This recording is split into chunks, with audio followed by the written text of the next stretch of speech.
Unfelt emotions.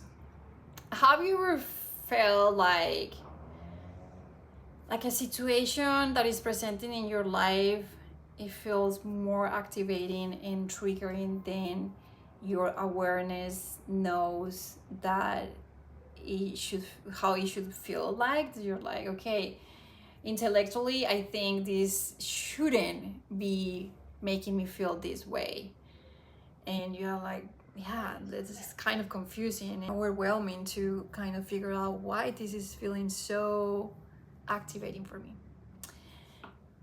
Let me tell you, I'm very happy you are in this video. By the way, welcome back to another video. My name is Melissa, and I'm very happy you are here because I have the answer for that question. I have had it many times in my life. I'm like, why is this situation feeling so intense? Like, if that was happening to a friend, I will tell my friend, this is what you have to do.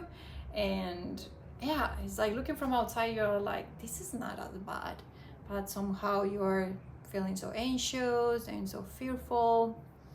And the answer is that that situation is triggering an old emotion that you haven't felt.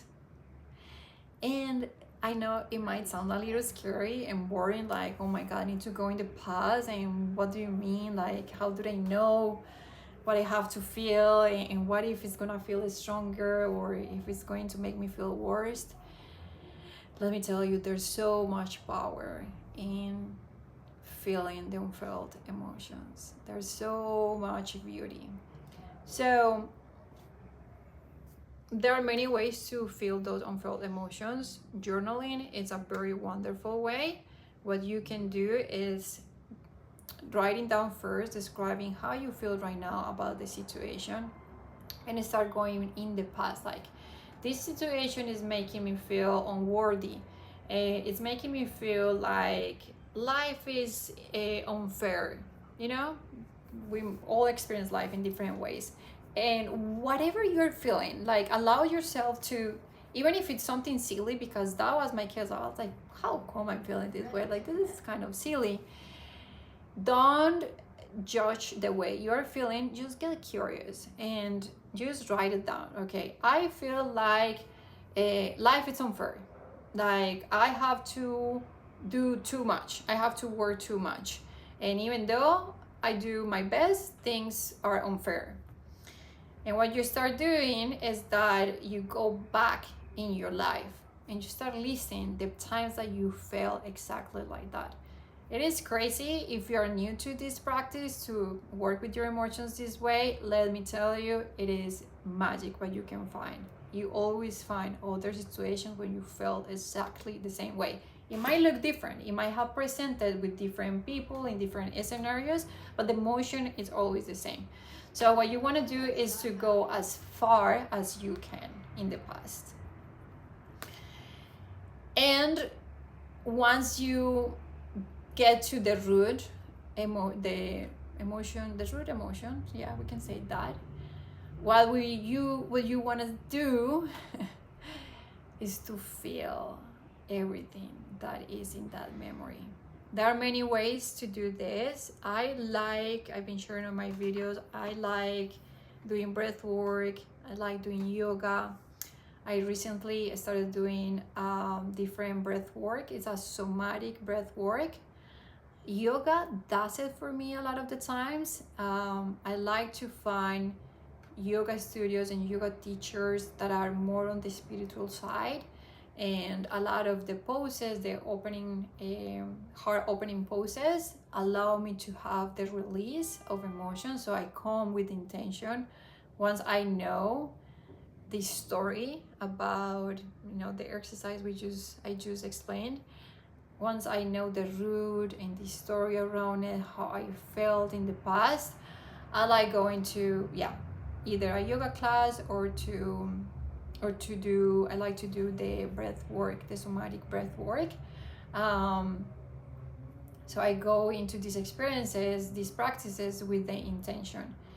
And I just allow myself to be honest. The more I have done it, the more I allow myself to let everything out. But I want to say I've been a little shy in my life. I'm 35, I'm in my mid 30s, and crying became a part of my self-care routine. Like, I take very seriously when I feel like I need to cry. It's like the same thing for me as doing a face mask, doing a treatment. I take it very seriously.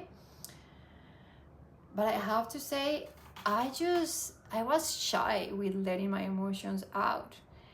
And I've been allowing myself not to only cry.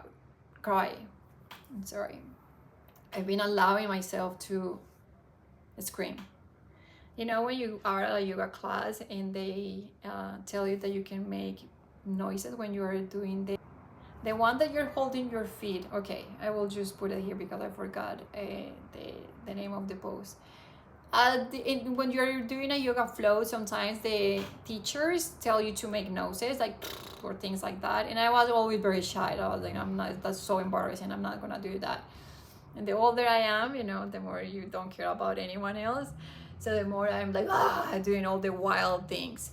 So I'm taking, when I know I'm working with an unfelt emotion, it's serious business. This is serious business territory. I know I will let everything that wants to come out. So I'm very inspired today sharing this video because I had this experience recently where I did the somatic breath work and I just screamed. I was a little afraid that my neighbors were going to be like, hey, are you okay? It was like a 20 minute session, and I lost it completely. And I cried because again, you know, like, it's an unfelt emotion. It's been there for a while, you know, you're holding it.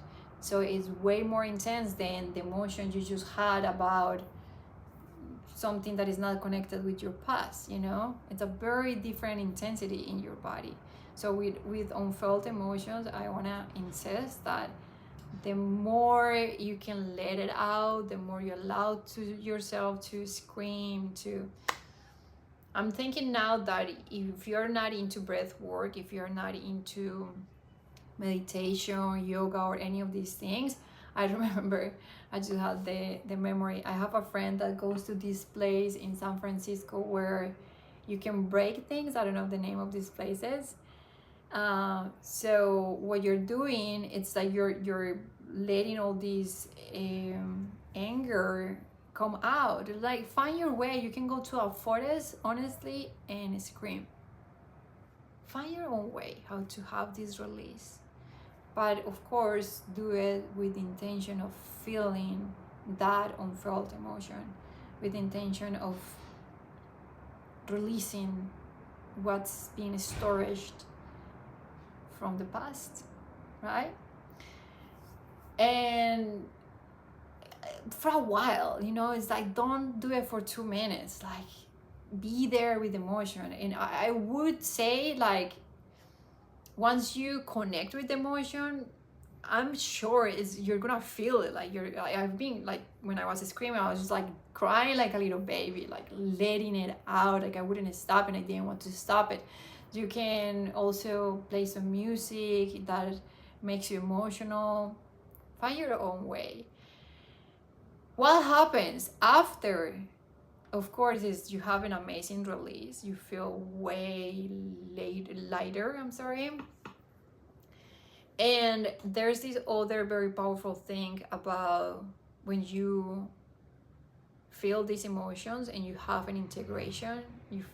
The integration part, I would say, after you have the crying, the screaming, whatever it is, you can come back to your journal and write down whatever interpretation of the experience you had. You know, it's usually you're gonna have like a feeling of forgiveness for the, you know, if there were people involved, peace, you know, that's after the release, that's usually where we arrive to peace, to love, to trust, to compassion. So that do the journaling part after doing the release. I think it helps you to kind of close, you know, the process of feeling these unfelt emotions. And this next part that I want to explain, I think it's probably going to show up to present different for everyone, but you are going to notice, you know, if you're going to share with some people, your family, friends about it, you're gonna notice the way you talk about this is different, it's lighter, it doesn't have the charge anymore. And what I notice when this happens, it's almost like you either let go of a part of you, or you let in a part of you that you had denied or you had into a box. You know, it's gonna present different, as I said, because when we're talking about unfelt emotions, that means that it's a part of you that it's in a box. So it's either a part of you that really needs to go, or it's a part of you that is still belongs to you. So what happens is that when we integrated the experience and we go and share with other people, you're gonna feel like you are either expanded, feeling bigger because there's another little part of you now, you know, back to you, back in your own, in your being, or maybe lighter, like you lost some weight in a way. And something really magical that I experienced, it might not happen all the time for everyone, but in the moment I shared my experience because it's so profound. We are not talking about light emotions here. I've been saying this during the video. Unfelt emotions are big, powerful emotions. Again, it's many years of your life of you not allowing and knowing how you can feel those. So what happens is that we feel them, we share with other people. We allowed other people to have a similar experience. It's almost like we unlocked a part of us, and by us doing this process, other people we might allow other people to have a similar experience. So I really recommend also, after you integrate your experience, if you feel inspired, to share with other people, because it's really powerful. Again, there is just like the energy that there is in this process of feeling the unfelt emotions. It's not a simple energy, it's a big energy, and it carries that power that can help other people to feel other things they haven't felt. I hope that makes sense. I hope that inspires you. I'm really excited that you watched this video, that you were here, and that now you have this tool, this information. I would love to hear anything that comes up for you. If you have done maybe anything similar, if you have had a similar experience as what I described, or if you, after watching this video, go and have the experience and come back, you know, and you feel like you want to come back and share what you felt. Yeah, I would love to hear how this goes for you. For now, thank you so much for watching. Thank you so much for being part of this journey with me, and I hope to see you on my next video. Peace and love.